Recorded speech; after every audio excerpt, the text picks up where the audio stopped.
1 సంవత్సరం రష్యాలోనే ఉన్నారు, కొన్ని ప్రాంతాల్లో దేవుని గురించి వాక్యం బోధిస్తూ. అయితే ఆ టైంలో దేవుడు వాళ్ళిద్దరికీ ఒక భారాన్ని ఇచ్చాడు, దక్షిణ భారతదేశానికి మిషనరీగా వెళ్ళాలి అని. దక్షిణ భారతదేశానికి మీరు తప్పింటారేమో, జాగ్రత్త వినండి, క్లియర్గా వినండి. ఎప్పుడైతే దేవుడు వాళ్ళకి ఆ క్లారిటీ ఇచ్చాడో దక్షిణ భారతదేశానికి వెళ్ళాలని, రష్యా నుంచి హైదరాబాద్కి,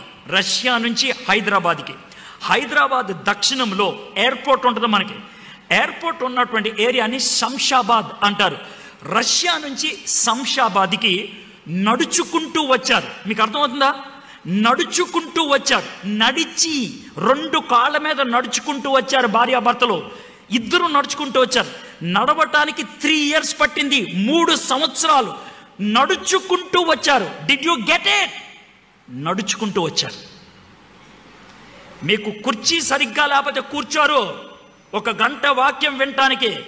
సీటు మంచిదా కాదా, పక్కన ఎవడన్నాడు, పైన ఫైన్ ఉందా లేదా చూస్తారు మీరు. అలాంటి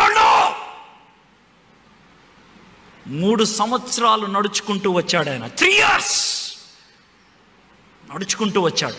శంషాబాద్ వచ్చి 3 సంవత్సరాలు భార్యాభర్తలు ఇద్దరు తెలుగు నేర్చుకున్నారు.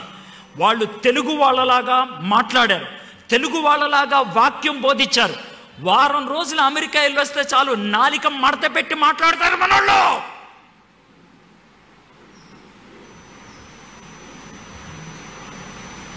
ఎంత కోపం వస్తుంది అంటే నాకు చెప్పు తీసుకొని కొట్టాలనిపిస్తుంది వాళ్ళకి. వాళ్ళు తెలుగు వాళ్ళలాగా ప్రవర్తించారు. ఆ టైంలో దేవుడు వాళ్ళకి ఇచ్చినటువంటి భారం కట్టి భువనగిరి వెళ్ళారు. భువనగిరి వెళ్ళి పరిచర్య చేస్తూ ఉంటే ముస్లిమ్స్ వాళ్ళని చిత్రహింసలు పెట్టారు. అప్పుడు నిజాంతో మంచి సంబంధం ఉంది వాళ్ళకి. నిజాం దగ్గరికి వెళ్ళి చెప్పారు, ఇది మాకున్న సమస్య అని. అంటే నిజాం అన్నాడు, నేను ఏం చేయలేను, అయితే మీకు ఒక్క సహాయం చేస్తాను. మీరు భువనగిరి వదిలేసి దాని పక్కనున్న జనగాం వెళ్ళండి, మీకు ప్రొటెక్షన్ కల్పిస్తాను అని అన్నారు. వాళ్ళు జనగాం వెళ్ళిపోయారు. జనగాంలో 13 సంవత్సరాలు ఉన్నారు. 13 సంవత్సరాల్లో 3100 మందికి బాప్తిసం ఇచ్చారు. 3100 పీపుల్కి వాళ్ళిద్దరూ బాప్తిసం ఇచ్చారు. 57 ఎకరాలు సంపాదించారు పరిచర్య కోసం. 57 ఎకరాలు సంపాదించారు. వాళ్ళ పెద్ద కూతురు పేరు ప్రిస్టన్కి 11 ఏళ్ళు వచ్చినప్పుడు చచ్చిపోయింది. మలేరియా వచ్చి చచ్చిపోయింది కూతురు.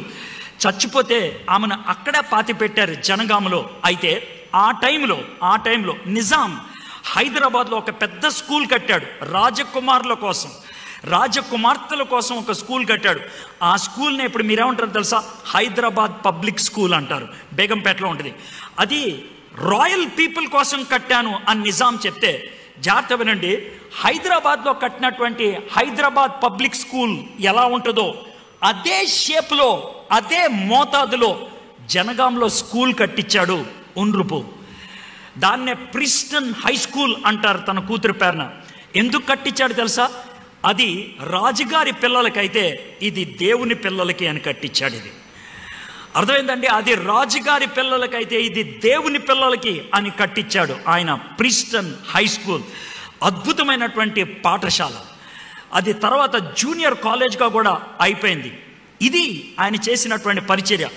44వ ఏట తన భార్య 6వ బిడ్డను గర్భవతిగా ఉన్నప్పుడు ఉండ్రుపు చచ్చిపోయాడు.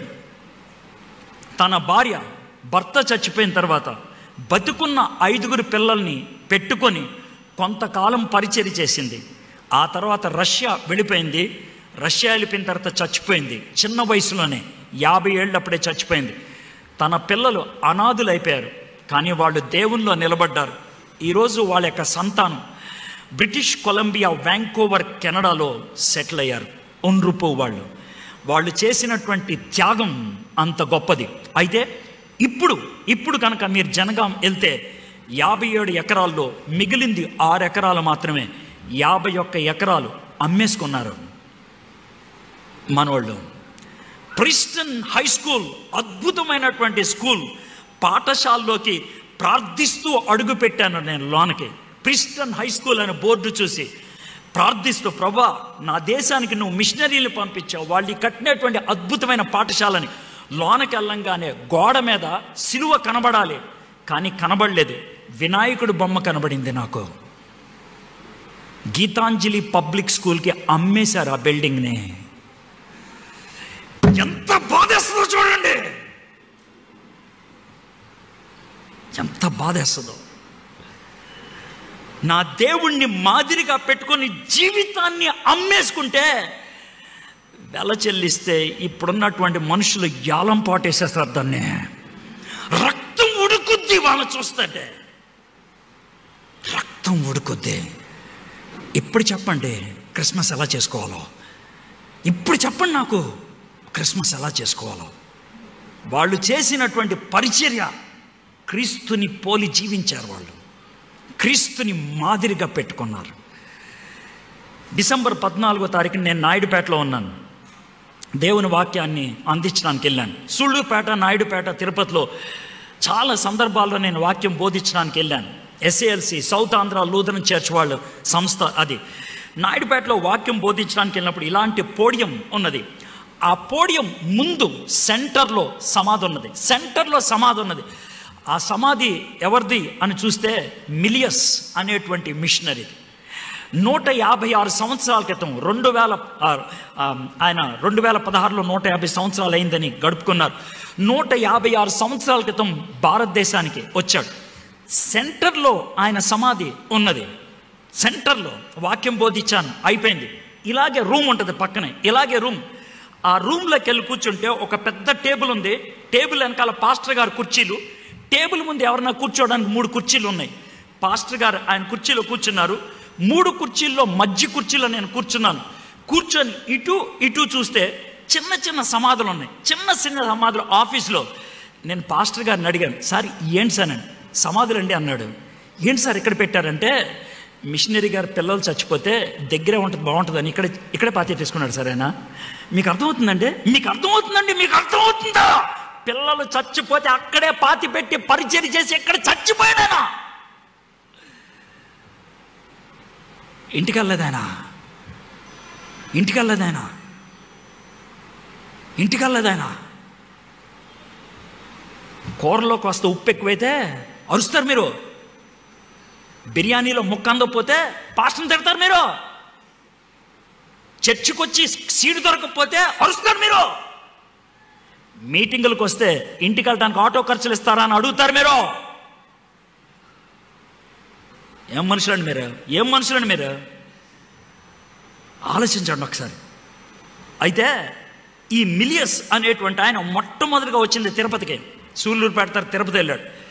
తిరుపతిలో నేను నవంబర్లో మాడుతూ ఉన్నాను. నవంబర్లో మాడుతూ ఉన్నప్పుడు వాళ్ళు స్కూల్ చూపించారు. చూపించామన్నారు తెలుసా, సార్ ఇక్కడ సర్వేపల్లి రాధాకృష్ణ చదువుకున్నాడని అన్నాడు. అవునా, పేరు చూస్తే వేరుగా ఉందే అన్న. అమ్మేశారు సార్ మనవాళ్ళు అన్నారు. అమ్మేశారు సార్ మనవాళ్ళు, అమ్మేశారు వాళ్ళు. ఆ పక్కకి వెళ్తే 16 సమాధులు ఉన్నాయి. 16 సమాధులు ఉన్నాయి. సమాధులు అన్నిటి మధ్యన ఒక రాయి పెట్టి, ఆ రాయి మీద వరుసగా 16 పేర్లు రాసి పైన 2 వారాల తేడాలతో డేట్లు పెట్టారు. 1868 సంవత్సరం అని పెట్టి 2 వారాల డేట్లు తేడా పెట్టారు. ఏమన్నంటే 16 మందికి ఒకటే రాయి పెట్టారు ఏంటండి అని అంటే, ఏమన్నా తెలుసా, ఈ 16 మంది 2 వారాల్లో చచ్చిపోయారని అన్నారు. 16 మంది 2 వారాల్లో చచ్చిపోయారు. ఎందుకు చచ్చిపోయారు? మిలియస్ గారు 24 మంది మిషనరీలు పిలిపించాడు. 24 మంది మిషనరీ, 24 మంది మిషనరీ, 24 మంది వస్తే వచ్చిన 2 నెలలకి 16 మంది మలేరియా వచ్చి చచ్చిపోయారు. అయితే చచ్చిపోయిన వాళ్ళ గురించి నేను మాటలా, బతుకున్న 8 మంది వెనక్కి వెళ్ళలేదు, ఇక్కడే ఉన్నారు.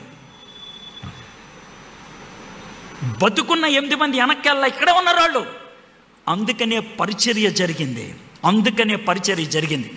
ఆయన చేసినటువంటి పరిచర్యకి వెంకటగిరి మహారాజా మంత్రముగ్ధుడైపోయి యేసు ప్రభుని సొంత రక్షకుడిగా అంగీకరించి బాప్తీసం తీసుకున్నాడు. చరిత్ర ఇది, వెంకటగిరి మహారాజా. అయితే మిలియస్ గారు డాంటే అనే మిషనరీని అక్కడ పెట్టి ఇక్కడ పరిచర్య చూడండి. ఒకరోజు డాంటే మిలియస్ గారి కబురు పంపాడు. ఏమని పంపించాడు తెలుసా? అయ్యగారు, మరి ఇక్కడ వెంకటగిరి రాజా గారు బల్లలో చేయి వేస్తానంటున్నాడు, కమ్యూనియన్ తీసుకుంటానంటున్నాడు. అయితే ఒక చిన్న రిక్వెస్ట్ అండి అన్నాడు. ఏంటనంటే, శూద్రుడితో కలిసి ఆయన ఒక పాత్రలోది తాగడానికి ఇష్టం లేదంట. ఇంకో పాత్ర వేరుగా పెట్టమంటారా వెంకటగిరి రాజాకి అని అన్నాడు. అవునా, నేను వస్తున్నాను, వచ్చే ఆదివారం నేను వస్తాను అని గబగబా గుర్రం ఎక్కి సూళ్ళూరుపేట నుంచి ఆయన వెంకటగిరి వెళ్ళిపోయాడు. ఈయన అనుకున్నాడు నేను చేసిన పనికి మిలియస్ గారు ఎంతో ఆనందపడిపోతాడు అనుకున్నాడు. ఆయన గదిలో పిలిచి అన్నాడంట, నీ బట్టలన్నీ సర్దేసుకున్నావు అన్నాడంట. అదేంటి సార్? సర్దేసుకో.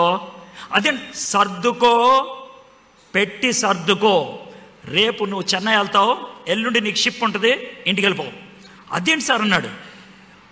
ఒక పాత్రలోనిది తాగమని నా ప్రభువు చెప్తే నువ్వు రెండో పాత్ర పెడతానన్నావంటే నువ్వు పరిచర్యకు పనికిరావు, ఇంటికి వెళ్ళిపోవు.